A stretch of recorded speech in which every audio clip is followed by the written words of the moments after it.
Bertemu kembali di Minggu Baharu Rentasan Berita edisi 1212. Saya Zawazi Yusof dan antara papar utama malam ini. PH berkumpul dengan perasuah tuduhan liar.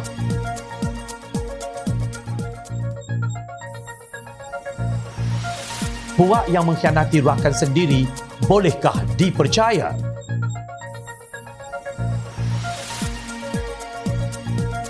Kini giliran UMNO berkata pimpinan PAS tidak jujur.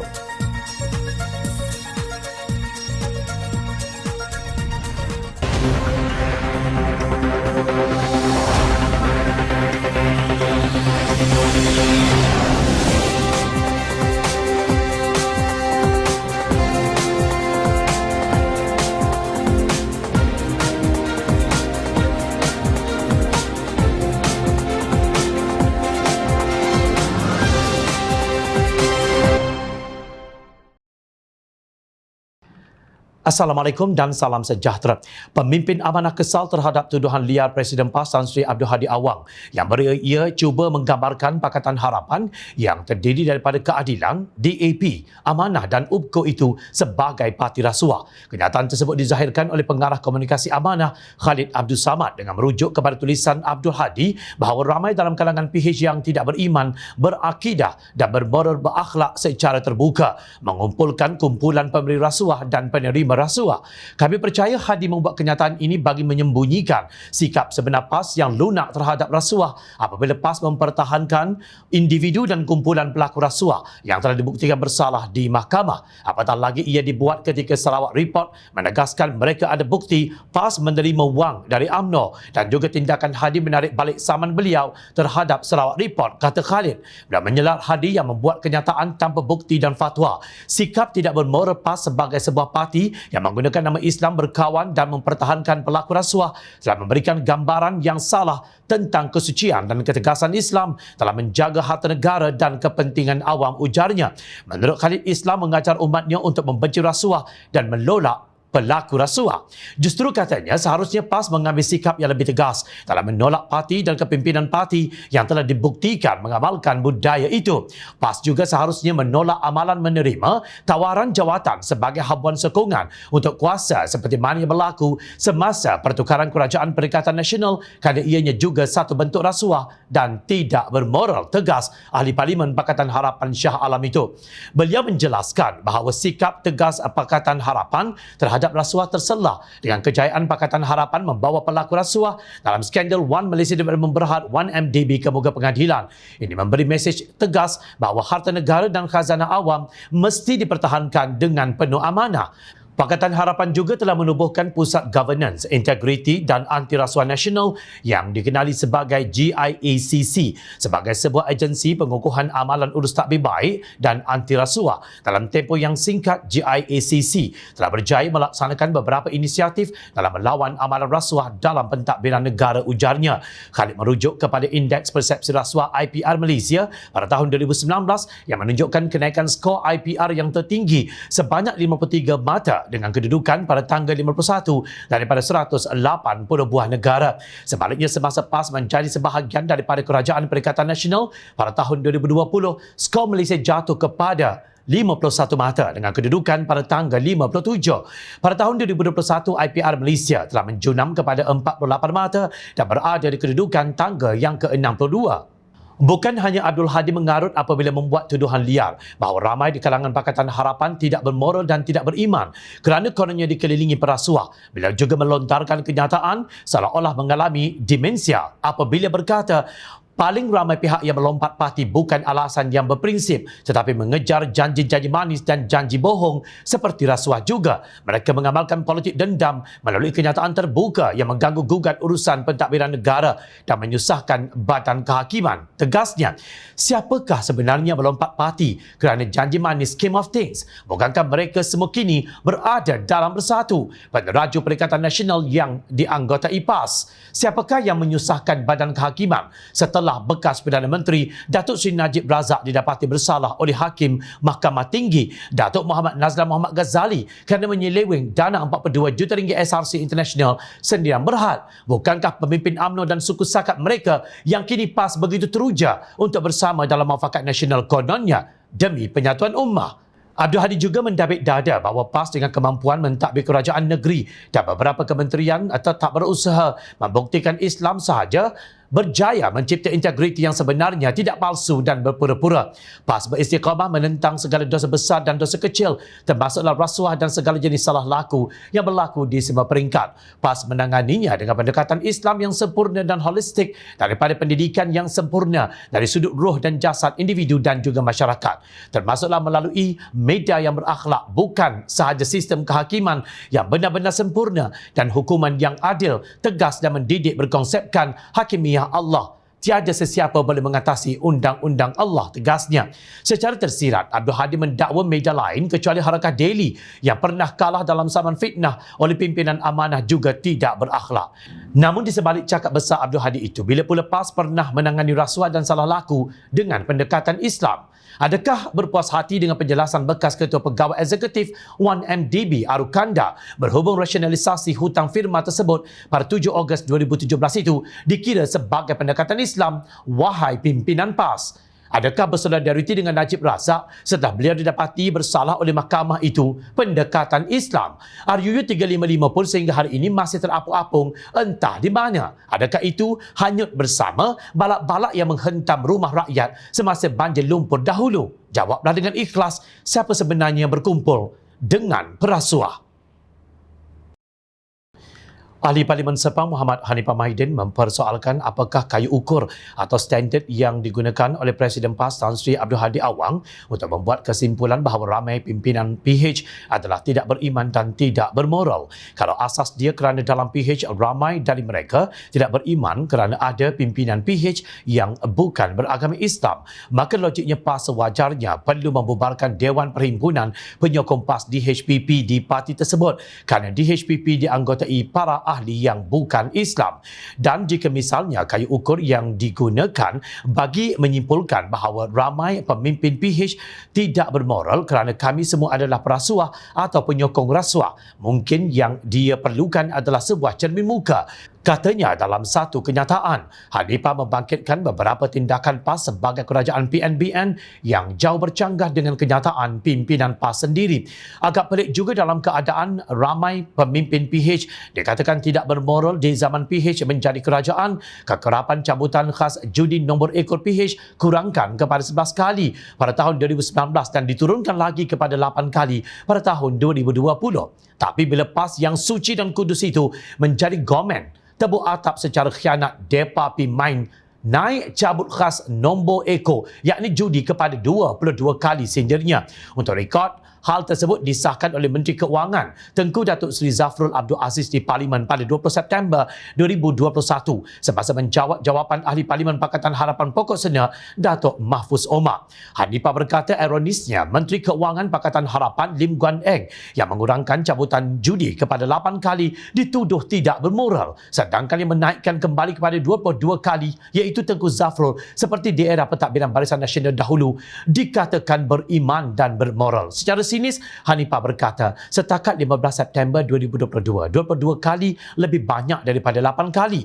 Bekas Timbalan Menteri Undang-Undang itu juga menyindir. Yang lagi ironis, ada pemimpin PAS yang suci dan kudus yang diangkat sebagai ulama parti itu pernah tuduh dan fitnah kononnya tabung haji yang Menteri Agamanya masa itu pemimpin amanah yang ikut versi Presiden PAS adalah tidak beriman dan tidak bermoral, dijual atau dikuasai non-Muslim. Tapi Mahkamah di Kelantan dan di Selangor habaq tuduhan ulama PAS yang beriman dan bermoral itu tidak betul dan tidak berasas. Hakikatnya lembaga tabung haji pada 30 Jun 2020 mempunyai aset berjumlah 78 bilion ringgit berbanding liability sebanyak 1.9 bilion ringgit, tegas Tan Sri Mahyadin Mak Yassin secara bertulis di Dewan Rakyat 14 Julai 2020. Demikian lapor bernama. Selaras dengan pelaksanaan Pelan Pemulihan dan Penstrukturan TH, aset-aset yang kurang berdaya saing telah dipindahkan kepada sebuah syarikat tujuan khas atau SPV, iaitu Urus Harta Jamaah Sdn Bhd UJSB yang dimiliki penuh oleh kerajaan di bawah Menteri Keuangan diperbadankan MKD.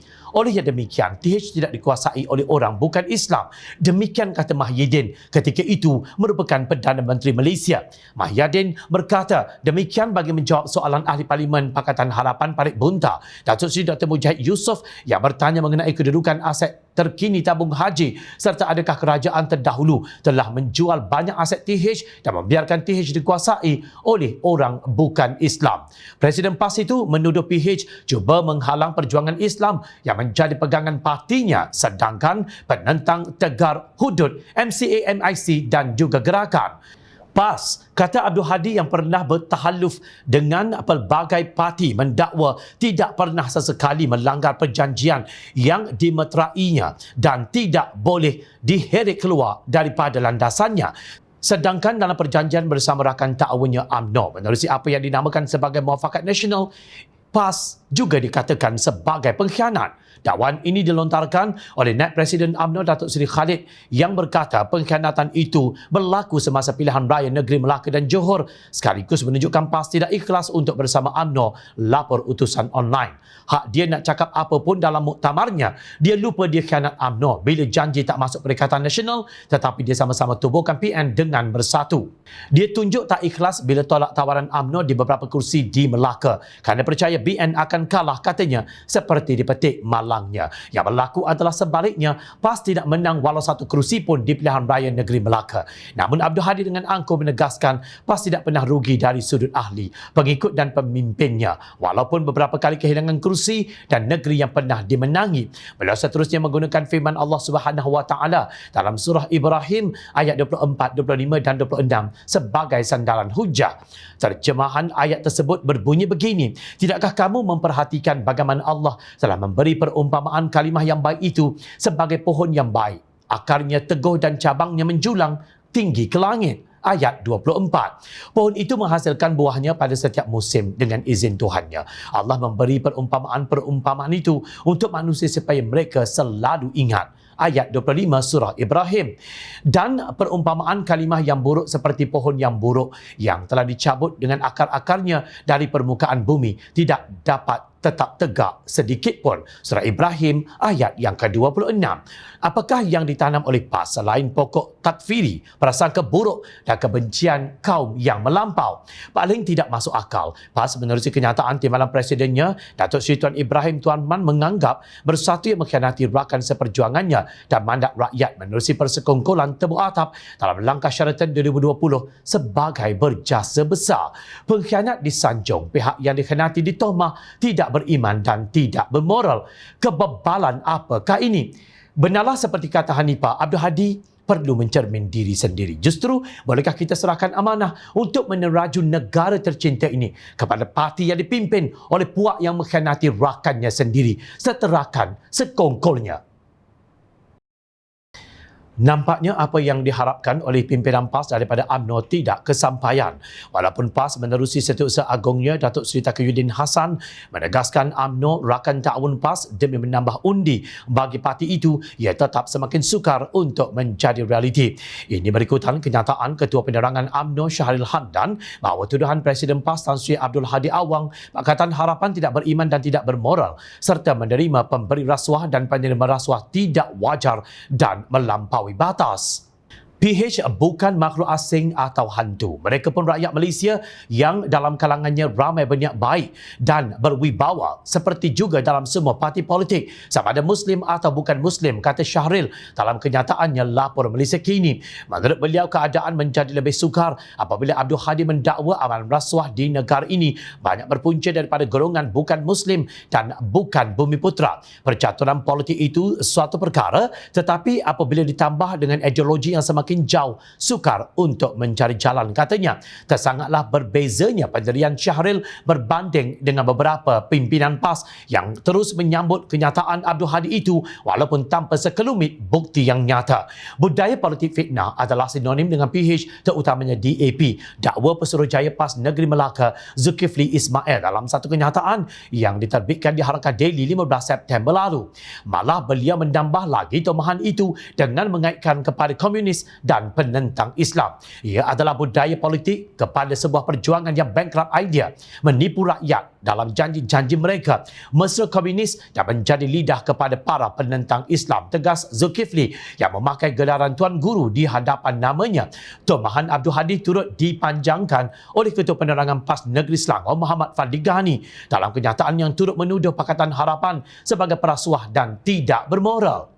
PAS Selangor berpandangan bahawa PH bukan sahaja tidak boleh dipercayai rakyat Malaysia, bahkan ia juga tidak layak dijadikan rakan politik oleh mana-mana pemuafakatan politik yang ada di negara ini, katanya dalam kenyataan di Harakah Daily 17 September lalu. Dia berkata Pakatan Harapan memusuhi Islam, meruntuhkan sendi-sendi utama negara serta merosakkan integriti politik dan pentadbiran awam. Sikap liar pimpinan PH dalam membentuk kerjasama politik dan pembohongan mereka kepada rakyat ketika menjadi kerajaan adalah dosa yang sukar dimaafkan. Pembodohan yang cuba mereka lakukan kepada rakyat sebenarnya bukan satu bentuk pemulihan terhadap keadaan politik negara, tetapi ia adalah proses meruntuhkan negara yang cuba dilakukan secara terancang. Tegasnya, Jom China amat hairan bagaimana lidah lebay-lebay PAS ini begitu mudah dan lancar sekali melontarkan tuduhan yang tidak berpaksikan kepada kebenaran. Sedangkan Kerajaan Pakatan Harapan dalam 22 bulan berkuasa bertungkus lumus berusaha memulihkan negara. Contohnya, menurut laporan Ketua Audit Negara, Kerajaan Pakatan Harapan berjaya memulihkan keuangan tabung haji menerusi penyata keuangan Lembaga Tabung Haji pada tahun berakhir 31 Disember 2019. Pada 23 September 2021, Ketua Audit Negara Datuk Ni Azman Ni Abdul Majid menyatakan bahawa segala pengauditan yang dilakukan pada Lembaga Tabung Haji bagi tahun 2019 adalah berdasarkan Akta Audit 1957 dan International Standard of Supreme Audit Institution. Lembaga pengarah bertanggungjawab terhadap penyediaan penyata keuangan Lembaga Tabung Haji dan kumpulan yang memberi gambaran benar dan saksama selaras dengan Piawaian Pelaporan Keuangan Malaysia MFRS, Piawaian Pelaporan Keuangan Antarabangsa IFRS dan Akta Tabung Haji Akta 535, katanya. Ingat, laporan Ketua Audit Negara ini dikeluarkan pada tahun 2021 yang ketika itu Kerajaan Tebuk Atap 2.0 yang turut dianggotai PAS sedang berkuasa. Adakah pemimpin PAS menuduh Ketua Audit Negara juga bersikap liar dan berbohong kepada rakyat? Nampaknya pemimpin UMNO pun tidak termakan dengan tomahan Abdul Hadi dan para walaun. Justru jika pimpinan PAS menyangka serangannya terhadap Pakatan Harapan dan bukan Islam sebagai nilai tambah kepada kerjasama dengan UMNO yang didambakannya, ia jauh meleset daripada yang diharapkan.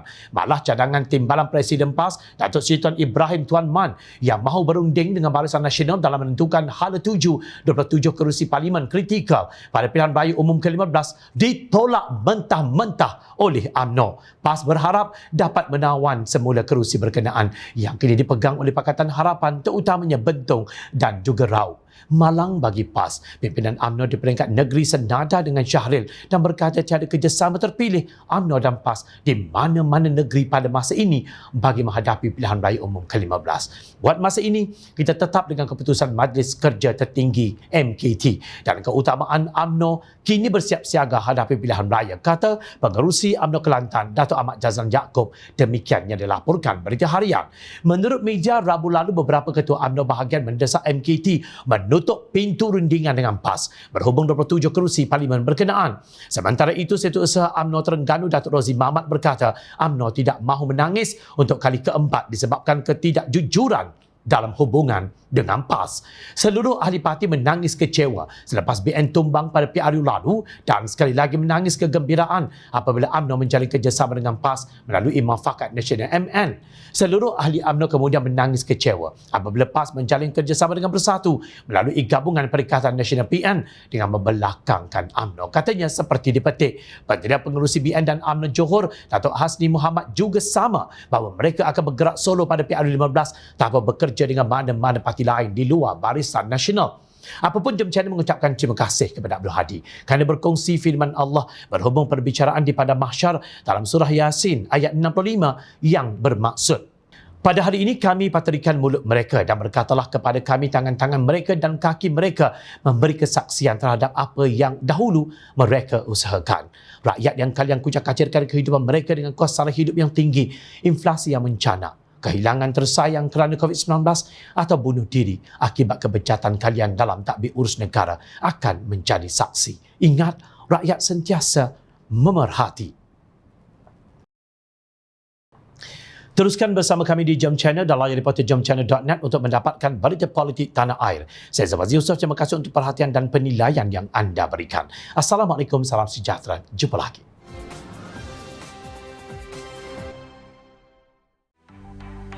Mencari maklumat dan berita politik yang bebas, kupasan yang tepat, panas. Dapatkannya secara eksklusif hanya di Jom Channel. Komitmen kami, rentasan berita Isnin hingga Jumaat. Berbicara dan isu semasa, kami garapkan secara langsung. Panel-panel berkaliber dan profesional. Interaktif, pandangan anda kami raikan. Jangan lupa bersama kami di setiap hujung minggu dalam edisi khas mingguan. Jom Channel, moving forward, sharing a new experience.